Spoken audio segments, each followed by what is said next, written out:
चलिए भाई, तो ये वाला सवाल देखते हैं। ये वाला सवाल क्या कह रहा है भाई?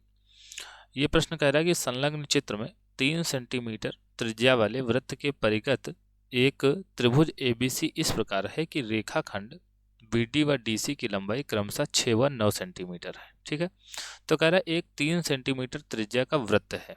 ठीक है, ये जो वृत्त है इसकी जो त्रिज्या है ये 3 सेंटीमीटर है, और इसके परिगत, परिगत का मतलब ये होता है कि इसके चारों तरफ इसकी इस वृत्त को स्पर्श करते हुए एक त्रिभुज बनाया गया है ना, यानी कि त्रिभुज की जो भुजाएं हैं वो वृत्त को स्पर्श कर रही हैं। ठीक, तो इस प्रकार बनाया गया है कि रेखाखंड बीडी व डीसी की लंबाई, यहाँ पर जो रेखाखंड बीडी है और डीसी है इसकी लंबाई दी गई है 6 व 9 सेंटीमीटर।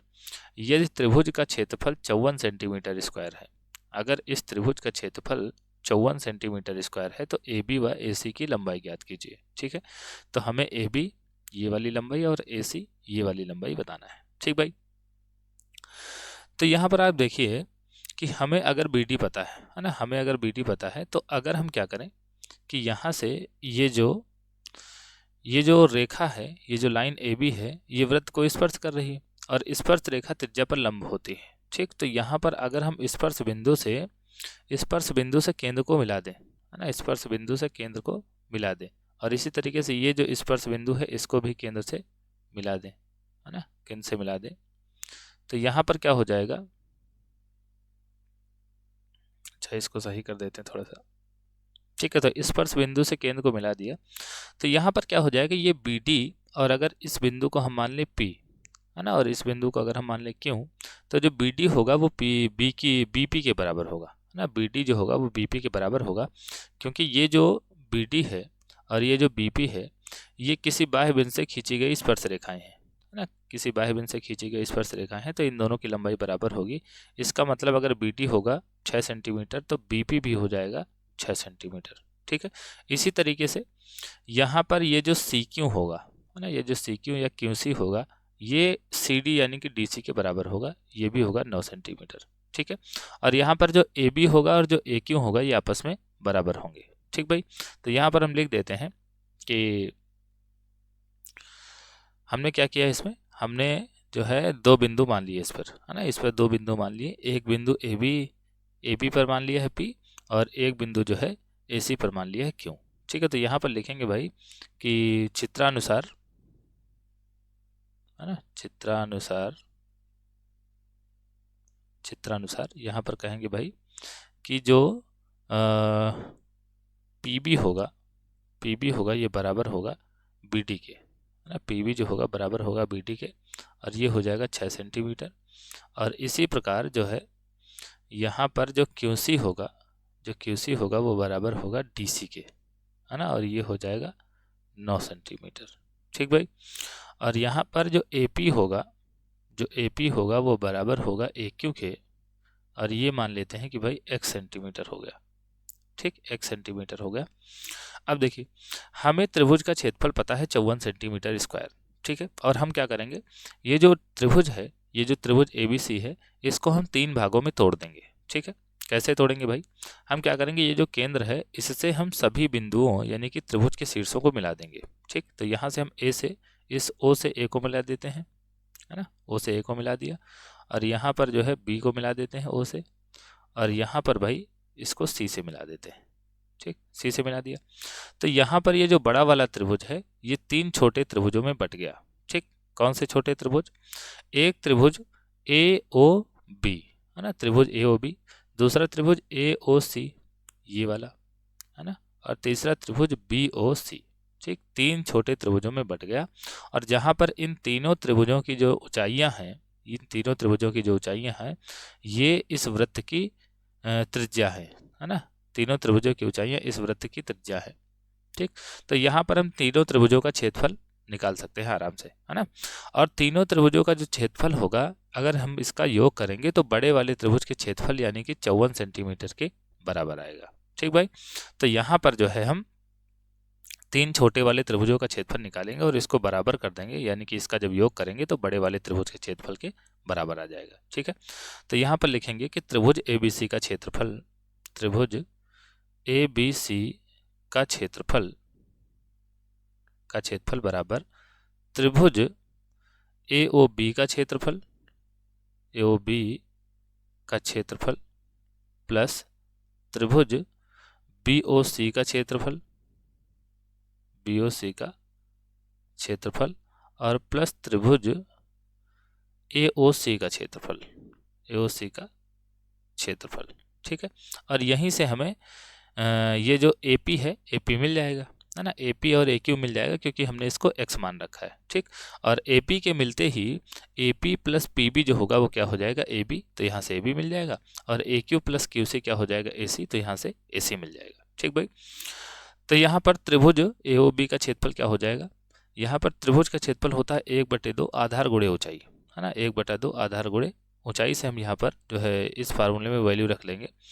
तो अगर हम बात करें त्रिभुज AOB में, है ना, त्रिभुज AOB में, ये वाला त्रिभुज है त्रिभुज AOB, तो इसमें ये लंब है ना, ये लंब है, यानी कि जो PO है इसकी ऊंचाई है, तो इसका आधार क्या हो जाएगा, आधार हो जाएगा AB, है ना। तो आधार हो जाएगा AB, तो यहाँ पर लिखेंगे AB गुणे PO, है ना। PO या फिर OP इसकी जो है ऊंचाई है, तो आधार गुणे ऊंचाई। ठीक है, इसी तरीके से त्रिभुज BOC में 1/2, और इसका आधार क्या होगा भाई, यहाँ पर ये वाली ऊंचाई है ना, ये वाली ऊंचाई है, ये जो OD है, तो आधार इसका हो जाएगा BC, है ना, आधार हो जाएगा BC, तो यहाँ पर लिखेंगे BC गुणा OD, है ना, BC गुणा OD, और प्लस त्रिभुज AOC का क्षेत्रफल, तो इसमें क्या हो जाएगा भाई 1/2, और इसका आधार क्या है, इसका आधार है AC, है ना, इसका आधार है AC, तो आधार हो गया AC और इसकी ऊंचाई हो गई OQ। ठीक भाई, तब तीनों को जोड़ देंगे तो 1/2, और AB क्या है भाई, क्योंकि हमने AP और AQ को x माना है, तो ये हो गया x और ये भी हो गया x, है ना। तो जो AB है वो क्या हो जाएगा, और ये कितना हो गया भाई, हमने कहा BP जो है, ये जो PB है 6 सेंटीमीटर। ठीक, तो ये भी हो गया 6 सेंटीमीटर, और ये जो QC है ये DC के बराबर है, तो ये हो गया 9 सेंटीमीटर, है ना। तो जो AB का मान हो जाएगा वो कितना हो जाएगा, x प्लस 6 सेंटीमीटर, है ना। AB का मान हो जाएगा x प्लस 6, है ना। और OP का मान कितना है, OP का मान, क्योंकि ये वृत्त की त्रिज्या है, तो ये 3 सेंटीमीटर हो जाएगा। ठीक है, तो यहाँ पर लिखेंगे 3। ठीक, फिर 1/2, और BC का मान, तो BC का मान यहाँ पर इतना 6 है ना, ये इतना 6 है और ये इतना 9 है, तो 9 6 हो जाएगा 15 सेंटीमीटर। ठीक है, तो BC का मान आ जाएगा 15। ठीक, और OD का मान, फिर से ये वृत्त की त्रिज्या है तो 3 हो जाएगा। फिर 1/2 गुणे AC, AC का मान x प्लस 9 हो जाएगा, है ना, x प्लस 9 हो जाएगा, और ये जो OQ है इसका मान रहेगा 3। ठीक भाई, अब हम क्या कर सकते हैं, यहाँ से 1/2, देखो सब में 3 है और बटे में 2 है, 3 है बटे में 2 है, 3 है बटे में 2 है, यानी कि 3/2 हम सबसे कॉमन ले सकते हैं। ठीक, तो 3/2 कॉमन ले लिया। यहाँ से ये 1 का कोई महत्व है नहीं, क्योंकि 1 का गुणा होगा तो कुछ हो नहीं सकता, है ना। तो बटे से 2, ऊपर से 3 हमने कॉमन लिया, तो ये यहाँ पर क्या बचेगा, यहाँ पर बचेगा x प्लस 6। ठीक, तो यहाँ पर बचा x प्लस 6, है ना, यहाँ पर बचा x प्लस 6, और यहाँ से क्या बचेगा भाई, यहाँ से बचेगा 15 प्लस का 15, और यहाँ से क्या बचेगा, यहाँ से बचेगा x प्लस 9। ठीक भाई, यहाँ से 3 और बटे में 2 को कॉमन लिया है, तो 3/2 में x प्लस 6 बचा, और यहाँ पर 15 बचा, यहाँ पर बचा x प्लस 9। ठीक, और इधर त्रिभुज ABC का क्षेत्रफल है, तो यहाँ पर हम कर देते हैं 54 सेंटीमीटर। ठीक है, 54 सेंटीमीटर, तो यहाँ पर, और चाहे तो आप 54 ही लिख सकते हैं, है ना, 54 लिख सकते हैं, 54 लिख देते हैं। ठीक, आखिरी में जो है हम इसके यूनिट लिख देंगे। ठीक, अब यहाँ पर देखिए भाई, ये यहाँ पर 54, तो यहाँ पर 3 गुणा कर रहा है, इधर जाके भाग करेगा, है ना, और ये जो 2 है ये भाग कर रहा है, ये इधर जाके गुणा करेगा, तो 3 से इसको हम काटेंगे भाई, तो 3 एकम 3 और 3 अट्ठी 24, है ना, 3 अट्ठी 24, और यहाँ से x और x जुड़ के हो जाएगा 2x, और यहाँ पर 15 6 21, और 21 में 9 जोड़ेंगे तो ये हो जाएगा 30, है ना, 30 हो जाएगा, और ये 18 दूना 36 हो गया, तो 2x बराबर क्या आ गया, 2x बराबर आ गया 36 बराबर 2x प्लस 30 आ गया। ठीक, तो यहाँ से 2x बराबर निकालेंगे तो 30 इधर जाके घटने लगेगा, तो यहाँ से 36 माइनस 30 हो जाएगा, और यहाँ से 2x बराबर आएगा 6, और यहाँ से भाई x बराबर आ जाएगा 6/2, 2 से इसको काटेंगे तो x बराबर आ गया भाई 3 सेंटीमीटर। ठीक भाई, तो x की वैल्यू क्या आ गई 3 सेंटीमीटर, और x क्या है भाई, x है AP, है ना, x क्या है, x है AP, तो यहाँ से AB बराबर क्या होता है, AB बराबर होता है AP प्लस पीबी, है ना, AP प्लस पीबी, और AP ही x था, तो x की वैल्यू क्या आई 3, तो AP की वैल्यू हो गई 3, और PB का मान कितना है भाई, PB का मान है 6 सेंटीमीटर, तो यहाँ से ये हो गया 6 सेंटीमीटर, तो ये हो गया 6 3 9 सेंटीमीटर। ठीक भाई, तो AB का मान आ गया 9 सेंटीमीटर। ठीक, तो AB का मान आ गया 9 सेंटीमीटर। और इसी तरीके से AC बराबर क्या होता है, AC बराबर यहाँ से आप देखें तो AQ प्लस QC, है ना, तो ये AQ और प्लस QC।